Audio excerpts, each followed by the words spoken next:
don't forget to click that subscribe and bell icon to receive a notification each time I upload a new video. Hi everyone, it's Mike here and welcome back to my YouTube channel. So it's Sunday the 27th of February and I've just got back from the cabin by the lake, and I've realised while I was there that I hadn't done my second page for the hero and heroines for February. So I thought, seeing as I'm on my own today, Ian's still working in Lincoln, I got back early this morning because we had to vacate the cabin fairly early-ish, really. So I came straight back home with Mr. Bentley. So I've got perfect opportunity to sit down and to do my second Heroes and Heroines page for February in the peace and quiet. So let me turn over to my overhead camera and I'll show you who I'm going to do.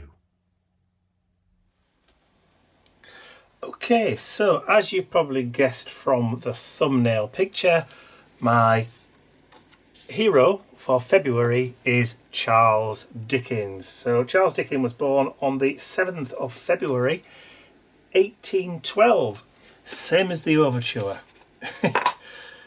To a fanfare, no doubt. So obviously Charles Dickens, famous the world over for writing books such as A Christmas Carol, Oliver Twist, Bleak House, Tale of Two Cities, and quite a few others. But what a lot of people don't necessarily know about Mr. Dickens is that most of those books and stories that he wrote were never actually published as books at the time. They were actually published as a serialised story in newspapers. So you'd probably get one instalment one week, and then the next week there'll be another instalment, and the next week there'll be another instalment. And quite often they were written on the hoof, if you like. So he hadn't actually finished the next section. So he was able to gauge public reaction to what he was writing. Just have a quick sip, hang on. That's better. He was able to gauge public reaction about characters and that kind of stuff and plot lines, and he was able to change it depending on what people were saying. So theoretically he was like the first popular author to write about ordinary people, and it was almost as though he wrote the first kind of soap operas, the the kind of ordinary life stories of its time, and he was able to write about things that were happening in the news and that kind of thing at the same time. So that's possibly why he had such a fantastic appeal, is because he was writing about current affairs and current happenings and what people were worried about or angry about at that time. So yeah, he was able to tap in to the kind of common zeitgeist of the time, particularly with the plight of orphans and that kind of social commentary, because he was able to write from first-hand experience about workhouses and that kind of thing, not because he visited them, but because as a child, when he was only 12 years old, his father, who kind of lived beyond his means, was thrown into a debtor's prison, along with his wife, his mother, Dickens's mother. Obviously it's Dickens's father we're talking about. So Dickens's mother, and also a few of his brothers and sisters. Dickens only escaped the workhouse because he was taken in by a family friend. And it wasn't until a relative died and left them some money in a will as an inheritance that his father was able to pay off his debts, and they were all able to escape the debtor's prison. So yeah, so Charles knew from first hand what it was like for those kind of unfortunates at the time in the Victorian era. So right, so a little bit of rationale for the page. seeing as I've just given you a bit of a history lesson.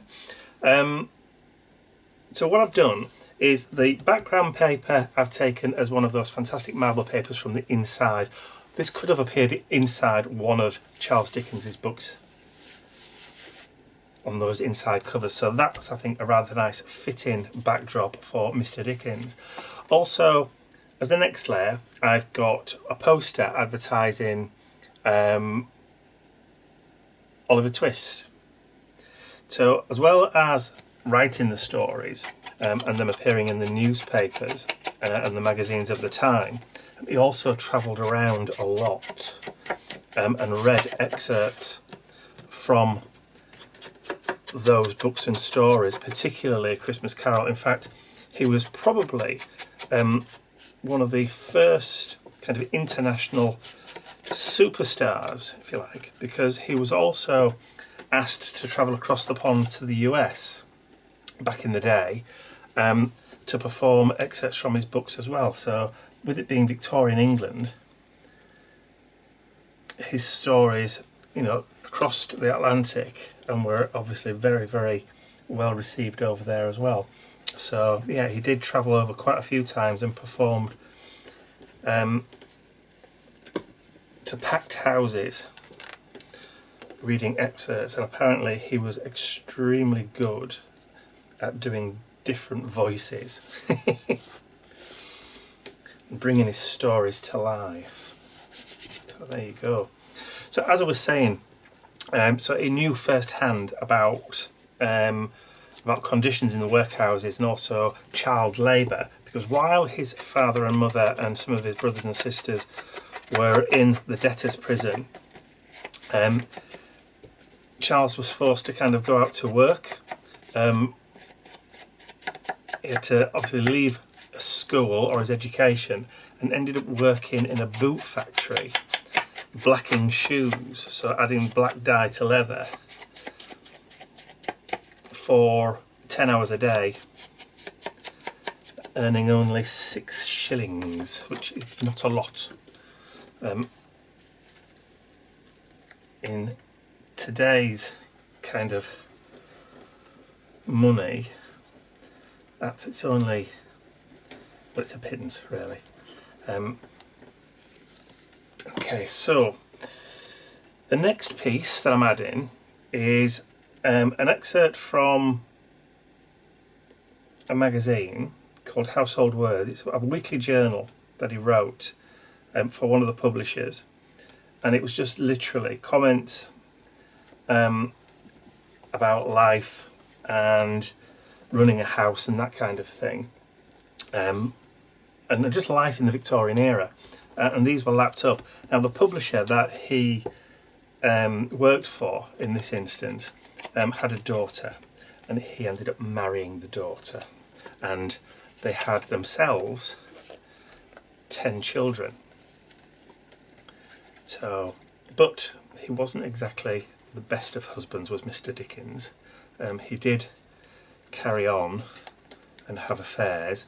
In fact, he did actually leave his wife and children, but he did make sure that they were fully looked after. He didn't just abandon them. He did make sure they were financially looked after, but he did run off with somebody else. Naughty mister. Right, okay. So I often wonder about the descendants of these kind of people. You know, how many, if they had so many children, those children would have had children, and those children would have had children. And are any of those descendants in the public eye today? And actually, there was an actor in Game of Thrones called Harry Lloyd, who played one of the Targaryens, I think it was. He's a direct descendant of Charles Dickens, a grandson like 6 times removed or something like that anyway. So yes, so Charles Dickens's descendants are definitely out there in the world. There's quite a few. Obviously they do not financially benefit from any of the books or articles or merchandise or whatever, because well out of copyright these days. I think it probably would have expired back then. I think it was like 50 years after his death. So all the money would have disappeared completely and utterly. I think when he died, he left something like £93,000, which was a lot of money in those days. Died in 1870 at the age of 58. From a stroke, bless him. At the age of 58. It's no age at all, is it, 58? In fact, it's the same age as Ian. Ian's 58 this year, but shh, don't tell him. Or don't tell him I said anything. So the same age as Ian. Right, okay, so one of the covers of his book there, which is Bleak House, and also I'm going to put in here the front cover of the very first book that I ever read of Charles Dickens's. It was given to me as a Christmas present by Mum and Dad when I was about 13 or 14, and I still have it. I still have it as a prized possession. The book has never left my Mum and Dad's possession, and that was obviously A Christmas Carol, possibly one of the most famous ones ever. When it was written, the plight of the Cratchits, kind of shocked Victorian society, because they knew he wrote about real life kind of situations and real life people. And it kind of changed the way people kind of celebrated Christmas and made it more about the season of giving than it probably was. I should have probably stuck that underneath actually. Let me just see if I can lift that up a bit. So it was seen as more of a thing about doing good deeds and giving rather than a drunken kind of celebration probably that a lot of people would have done beforehand. So it kind of rewrote Christmas for a lot of people back in the day, in a good way of course, in a good way. And of course I need to add just a little picture of Mr. Scrooge being visited by Jacob Marley on that first night. And this is one of the illustrations from that first publication. I can't remember the name of the author now, the artist who did the illustrations. I'm sure somebody will just Google it for me and put it in a comment underneath.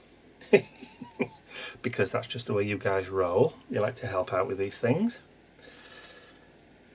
There we go. So this is just one of the illustrations, that famous kind of scene of Ebenezer Scrooge by the fire being visited by Jacob Marley dragging his chains. So I'm going to stick that there. So just looking at composition, okay, so good old Rosa on the other side, we kind of did in that diagonal kind of composition across the page there.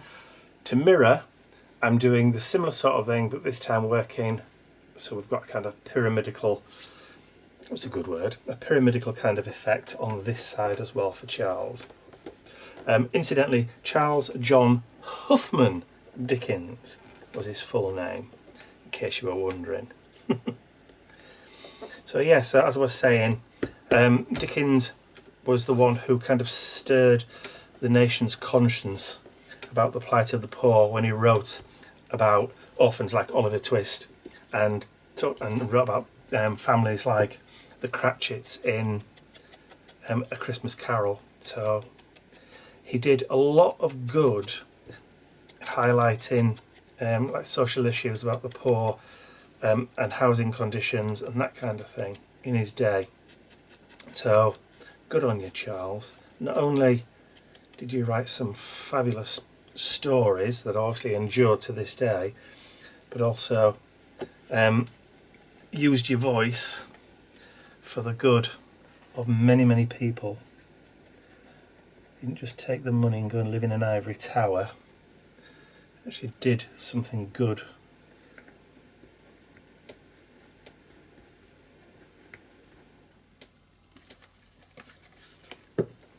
because a lot of people will just take the money and run. Okay, so let's pop our little name block along there. And then what I want to do is I've printed some kind of faux washi tape, just using another piece of marble paper that you'd find on the inside of a book.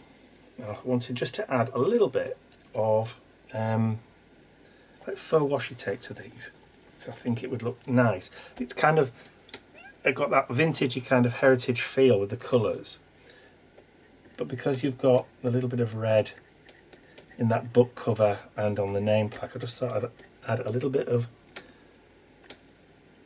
red washi tape just to kind of tie it all together. So excuse me, all this talking, and I'm going to add it just in kind of like that 3-stage, or in 3 different places. So I'm going to add a piece up at the top there, just because, and I'm going to add another small piece down at the bottom. I am just going around the edges with distressing, just to kind of give everything a little bit of a vintagey, aged and faded feel. I keep putting my glue bottle down the wrong way up, so all the glue's running to the bottom rather than staying at the top. I still haven't managed to get to the shop to buy some new glue yet, so I'm still working with the dregs of what's left in these bottles. Hopefully there'll be enough. There will definitely be enough just to finish off. Right, so let's stick a little bit underneath the photo there of Mr. Dickens, and then a final piece I want to put just along the side, just as a kind of edgy border. So let's grab a little bit more of that distress ink, because these pages really do flow once you start doing them. We've been able to do this in one shot, in one take, yay! Which means this will be an absolute doddle to edit, because it's just a question of topping and tailing the video. Now don't go flipping over. Don't want to be landing butter side down now, do we? Okay, so just to finish off, I think we'll just add that along there.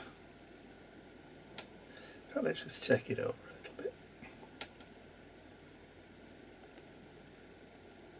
Just run it on the edge of that image. Just like that. There we go. So, what the Dickens? Haha. So, now, just in case you're wondering, what the Dickens, the phrase, has nothing to do with Charles Dickens.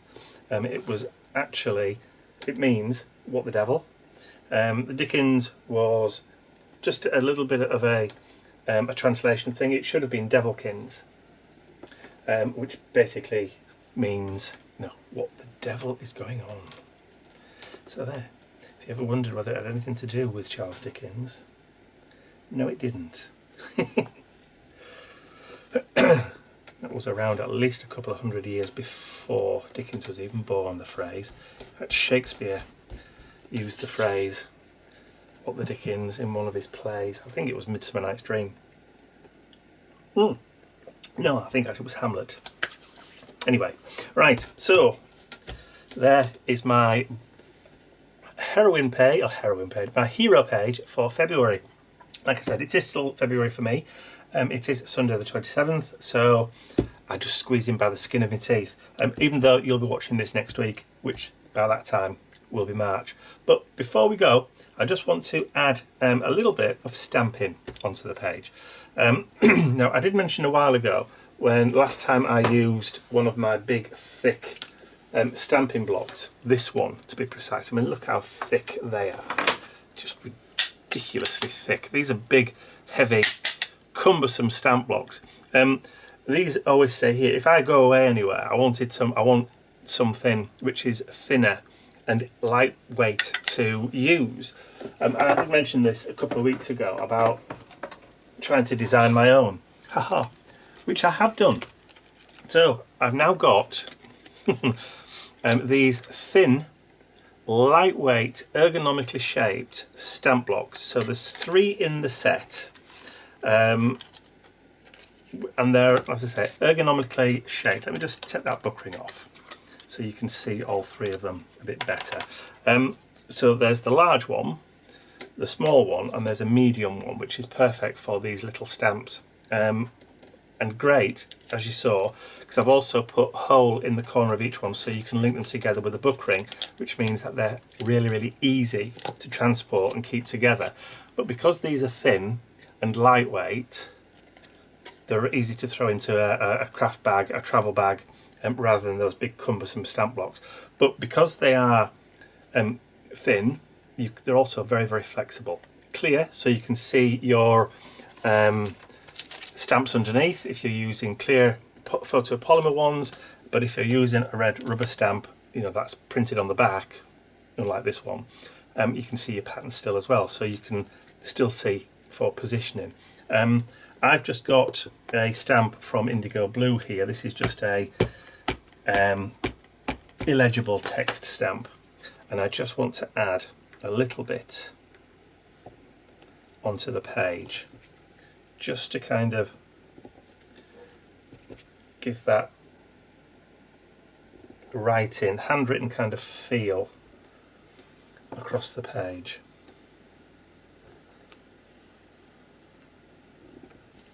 There we go.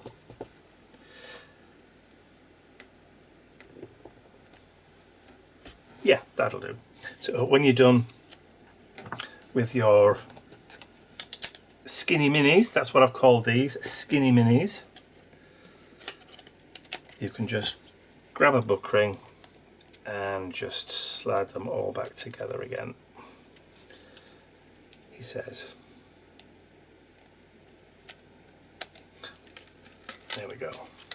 And there you go. So 3 clear, 2mm clear acrylic, perfect for a travel bag. So when you get yours, they will have the blue film on them. You just have to remove that before first use. It's just a protective film to stop them from getting scratched and scuffed. So all you have, it's on both sides, so you just have to peel that off from both sides before using it. But if you forget, it does actually say on the back, your skinny minis have a protective film cover which you will need to remove before first use. There you go.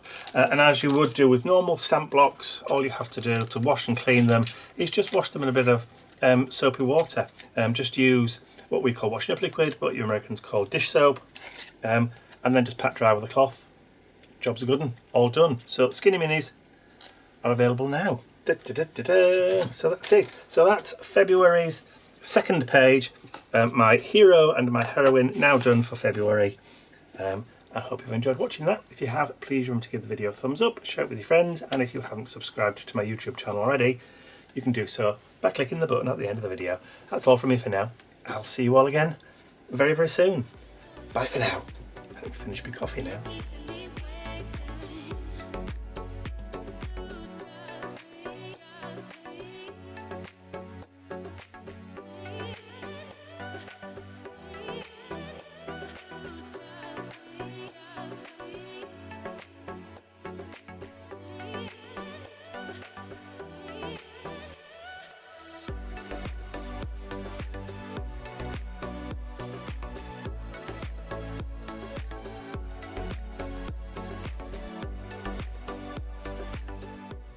I'd like to say a huge thank you to all of my angels, because without you, these videos would not be possible. Thank you.